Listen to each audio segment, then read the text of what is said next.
You're listening to Winnipeg's Classic 107. My name is Simon Rusnak. For over a quarter century, Winnipeg's Little Opera Company has been the company that could. They've been cultivating the careers of many local artists, presenting contemporary operas in imaginative and often bite-sized ways, and now they've made their first foray into film, with 3 independent works coming together in I Need Opera and Dance, a celebration of both art forms.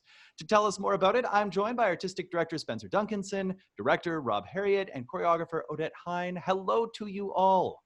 Hello. Hello. Hi. Well, Spencer, I'd like to begin with you. The program is titled I Need Opera and Dance. And back in April, Little Opera Company was preparing for a production.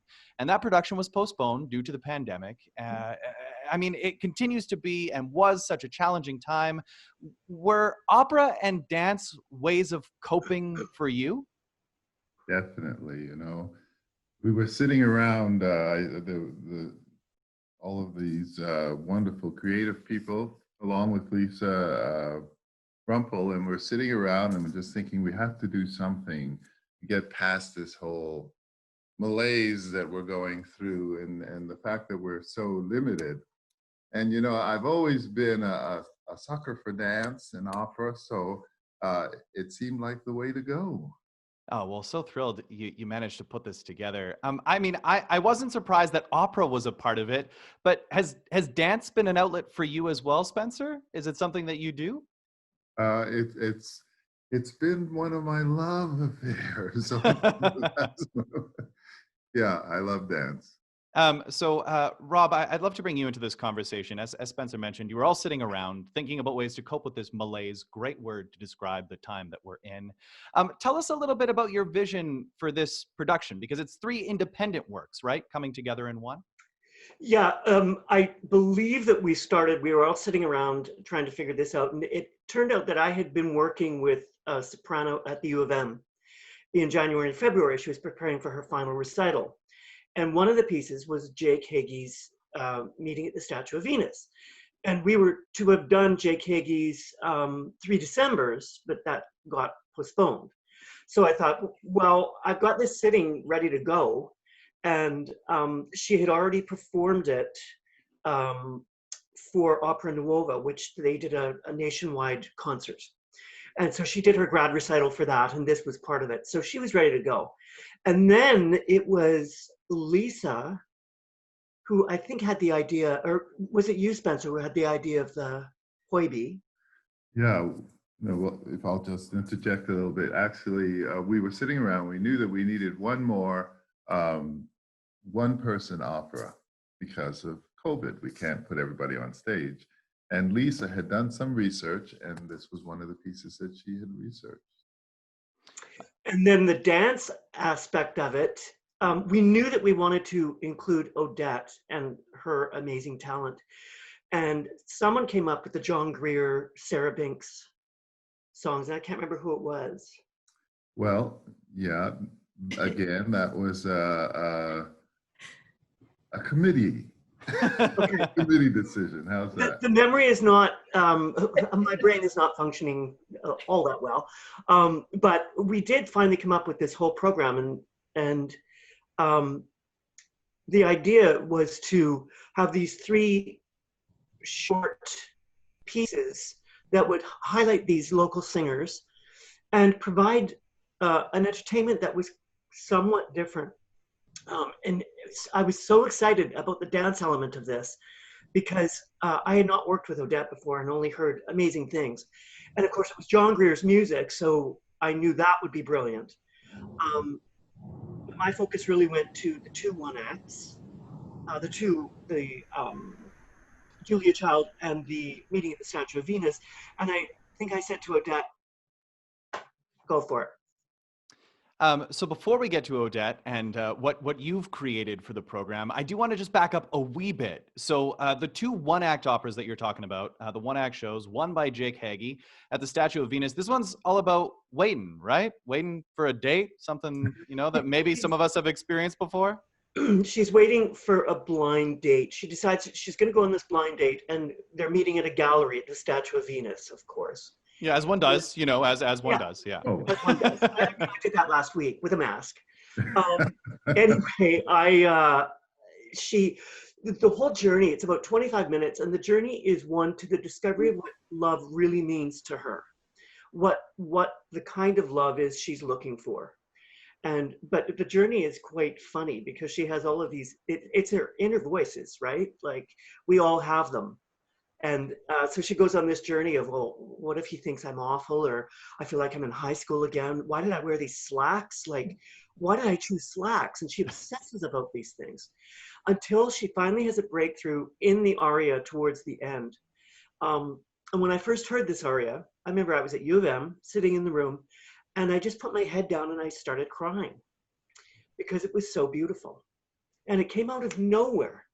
And like so much of Jake Hagee's work, he takes you off guard all the time to a place where you never thought you would go. And it's heartbreaking. And the reason why is he hits on something that we all can, we can all feel that, you know, like we all relate to it. And anyway, yeah, it's a great journey. It really is. And so this is one being performed by Karen Santos, who's been in the Classic 107 studio before, incredibly talented performer with Megan Dufrat at the piano.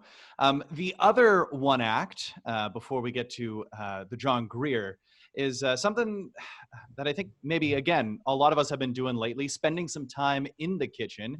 And who better to spend time in the kitchen with than Julia Child? Can you tell us a little bit about this one? Oh, it was so much fun to do. I didn't know the piece at all. And of course we had Lizzie Hoyt on board and Lisa. And I think the first time we met, it was in the church. Spencer, you were there. Yeah. And I had read through the score probably 10 times and made notes. And I knew it was going to be quite the challenge. To do this with continuity and, you know, first foray into a film type directing gig. And when we met, I said to her, I think I did some impersonations of what she sounds like. Make sure you have lots of butter, you know, that sort of thing. And we spent this 2 hours distanced playing with the sound of her voice and where it sits. You know, you've got to, and highs and lows. Yeah. That all of that business. And then I said, do me a favor, if you can. This is a young mother whose husband is an emergency room doctor, so not a lot of time. I said, go home on the weekend and just have a look at all these fantastic videos of Julia Child that exist on YouTube. Well, she came back the next Tuesday and I thought she was possessed. She came in and she had almost every move, every gesture. It was like Meryl Streep. It was like, yeah, Julie and Julia. It's a great movie. Yeah, yeah. But I mean, she was singing. And then when we got to the studio, well, I had her over to my house and I said, well, you got to make this cake, right? And she's a master baker. So we sat in my kitchen. Spencer was there, and she went through the entire thing with all of the ingredients, cracking eggs, mixing the batter, which is not easy. This is not an easy recipe. And then when we got to the studio, she had to do it twice in a row without stopping and coordinate all of these elements. And the cameraman said to me, I couldn't actually pick up a spoon and sing, let alone make a French chocolate cake. So it was a thrill to do. And I mean, these are things that people can check out, and we'll get to that in just a little bit. So the last work on this program is John Greer's Sarah Binks songbook. Odette, this is where you really come into the picture. Can you tell us a little bit about how you approach this particular work? Okay, well, you know, it's interesting because first of all, I just want to say, I do believe that opera and dance are connected, and I never see enough of it. And so I've always been really grateful for Little Opera Company and Spencer, because he has a vision that includes both, and it's such a natural connection and just feeds the audience, it feeds the singers, it feeds the dancers, it feeds the musicians. So I think that's really a wonderful connection. And I've done a few operas with Little Opera Company. I'd never worked with Rob before. And how I function when I'm working with a director is very different than how I work as an independent choreographer. Hmm. When I work with a director, I'm there to fulfill or to facilitate their vision. So when Rob said to me, take it away, it was, really? I can just take it away? And of course, we stayed in contact, all of us stayed in contact, but right away, there was the issue of limitations, of boundaries, of what we can and can't do in this time. And surprisingly, I find limitations extremely liberating, because you don't have to make certain choices. You know, when someone tells you to write an essay and you go, about what? Yeah. So all of a sudden there were confinements that I had to create within. And so then it becomes really quite simple. And the two pieces, I even had a choice which of the numbers I was going to choreograph.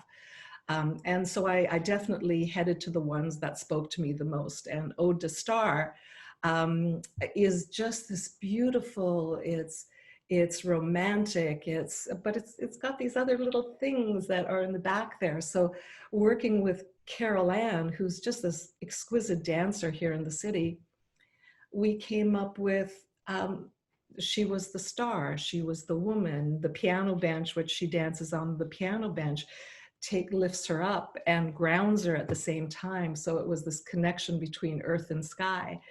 So we had and we created very quickly 2 works. I think we had 6 or 7 rehearsals that we created. So I have huge trust in these 2 dancers. And then when we got to the hoedown, and how do I do a hoedown where the dancers can't touch? And so right away I'm thinking square dance. So let's tape out our squares. The new square dance requires us to be in our own personal square. So that's the very first thing we do. We tape out our square. And then in the song, it talks about the scarf. Well, in this dance, the scarf isn't around their neck, but it's around their mouth. It's now their mask. And we even did toy with a tiny bit of partnering, but then full circle, we bring out the hand sanitizer at the end of the dance. So it was a lot of fun. I was so grateful to be able to we were in our studio at the School of Contemporary Dancers, so we knew the space, we were safe, we had everything there for us. So it was a remarkable experience that I'm so grateful for. Talk about working within limitations, but then taking those limitations and using it as a guide. This a work that's being sung by Jessica Koss-Witcher, accompanied by Lisa Rumpel. Spencer, I want to come back to you. I mean, and speaking of limitations, one of the big things here is that we are unable to gather in these times. And I imagine that was sort of in a way what kickstarted this idea, in that this Little Opera Company's first foray into film, right? Yeah. So I want to ask you, I mean, this is something that premiered back on November 12th, earlier this week. What has the feedback been like so far? Well, you know, it has been very, very positive, and it's been, I'm excited. We had a wonderful film technician, a videographer, Randy Prikus, and a sound fellow. His name is, a sound engineer. His name is Kyle Monkman, and they did a phenomenal job. We were on them constantly. I was surprised that they were so patient with us, but you know, when we're putting out something that's new, something that we're not familiar with, we want to make sure that it's quality, and we want to make sure that that the audience is going to be able to appreciate it. Everybody is at the point where they're sort of zoomed out. So we're trying to make it, you know, the level is, it just can't be mediocre. It has to be a little step above that, you know, and they delivered. And I just want to hats off to the performers. They were phenomenal, along with the wonderful direction and choreography. And so this is a program that continues. There are chances for people to continue to come back, check in if they missed it, or if they'd like to watch it again, right? Everything is being streamed via YouTube, right? It's being streamed by YouTube, and what we're doing at present is we're giving each of the shows a day, 24 hours, and then on the 21st, we'll give them a little more time so you can stream it for about 48 hours, and then we're done. And So it's, I encourage people to get on and see it, because at least, and I have to say, from my vantage point, I am pleased because individuals who I don't know were writing and saying how much they enjoyed it. And John Greer wrote me back and he said, "Thank you, thank you, thank you." And that was to these two, the work that they did. And, you know, so I think it worked. We're pleased. well, I'm so encouraged to hear that. And I want to thank you all so much for taking the time today to chat with us here at Classic 107. So good seeing you all. And thank you so much for having us. Appreciate that. Thanks so much. My pleasure. You can find I Need Opera and Dance online at Little Opera Company. We, of course, have all the links up at classic107.com. The program continues through November 21st.